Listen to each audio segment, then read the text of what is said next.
We are just 1 hour away from a major end-of-year push to get something done on immigration. The organization Fast for Families is holding a rally and march in Washington, trying to get the attention of lawmakers. It started with 17 people who vowed they wouldn't eat until an immigration reform bill is passed. Some are now on day 21. President Obama and the First Lady visited them last week, bringing attention to their cause, but can they change minds? Margie Omero is a Democratic pollster. Hector Barreto is the chairman of the Latino Coalition and former SBA administrator under President George W. Bush. Good morning. Good morning, Chris. So we know these protesters, Hector, have been fasting for weeks. They've prayed at the offices of Speaker Boehner. But in the real world, does something like this help to get bills passed? Well, I think it brings attention to the issue, and this is a very important issue. We were very hopeful earlier in the year when the Senate passed their bill that there was going to be more movement on this. You know, the reality is they don't have a lot of days left in this year, and they got a lot of big issues. So this probably is going to be something that's going to be tackled at the beginning of the next year. And even if it waits until next year, there's still this argument over how to get it done. And there's the article in the National Review that looks at the benefits of a step-by-step plan rather than a comprehensive bill.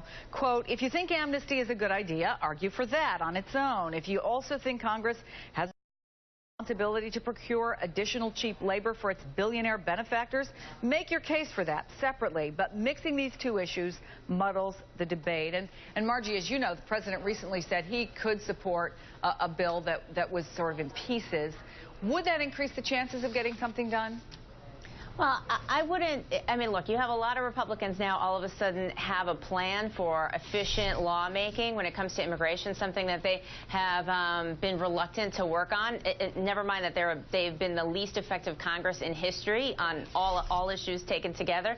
And look, this may be politically controversial in Washington. It's not politically controversial among voters. 2/3 of voters who voted in the 2012 election said that they support a path to citizenship.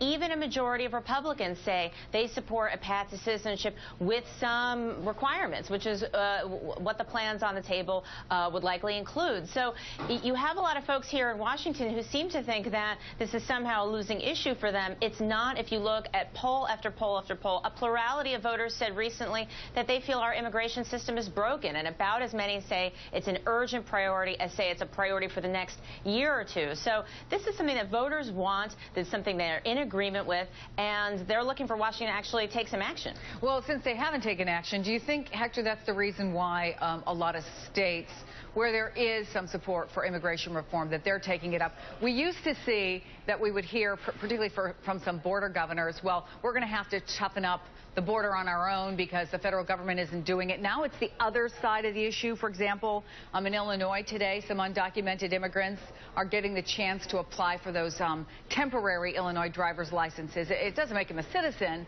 or allow them to work, but it does give them the freedom to at least drive without the fear of being picked up. And 10 other states, I should say, have passed similar laws, Hector. Is that what we see here if something doesn't happen on the federal level, this kind of crazy patchwork across the country?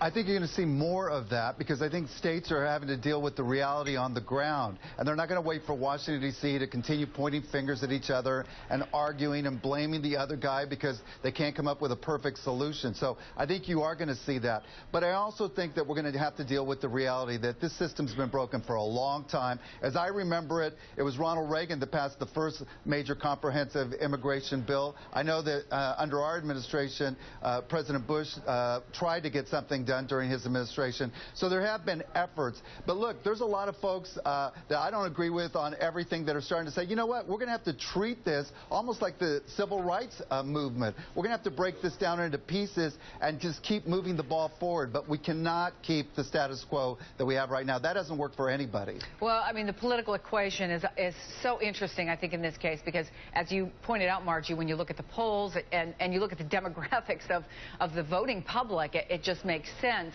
Now we're seeing Chris Christie, who of course is being named as a possible nominee in 2016, being accused of flip-flopping on in-state tuition for young undocumented immigrants because his critics say he wants to run for president. He says he continues to support the idea, although he won't sign the specific bill that was passed by his state legislature.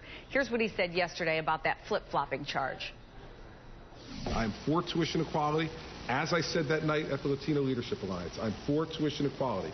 I am not for adding tuition aid grants. I am not for allowing undocumented out-of-state students to have rights that citizen out-of-state students don't have in New Jersey. And I'm not for an open-ended commitment that not even the President of the United States was willing to grant in the executive action he took in the aftermath of the DREAM Act not being passed. This, as you know, Margie, very savvy politician, has won over a lot of votes. I think he won 51% of the Hispanic vote in his most recent gubernatorial race. What do you make of this controversy? Well, he didn't win 50% of Latino vote after people heard that statement. I mean, look, he's trying to appeal to everybody, and he's going to end up not appealing to a lot of people as a result.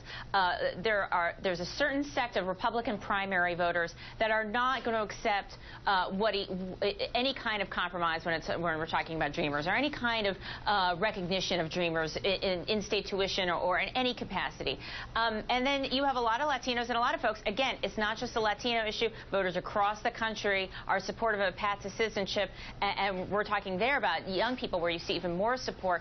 And they're going to say, what is the big deal here? And who is Chris Christie? Is he trying to run as a moderate who tells his party when they're being too extreme? Or is he somebody who is kowtowing to a fringe element in Republican primary voters? And people are going to say, maybe he's just another politician as opposed to somebody who is espousing straight talk. So I think that's where you're going to find Chris Christie trying to navigate over the next year. We'll see, next couple of years, and we'll see how he does.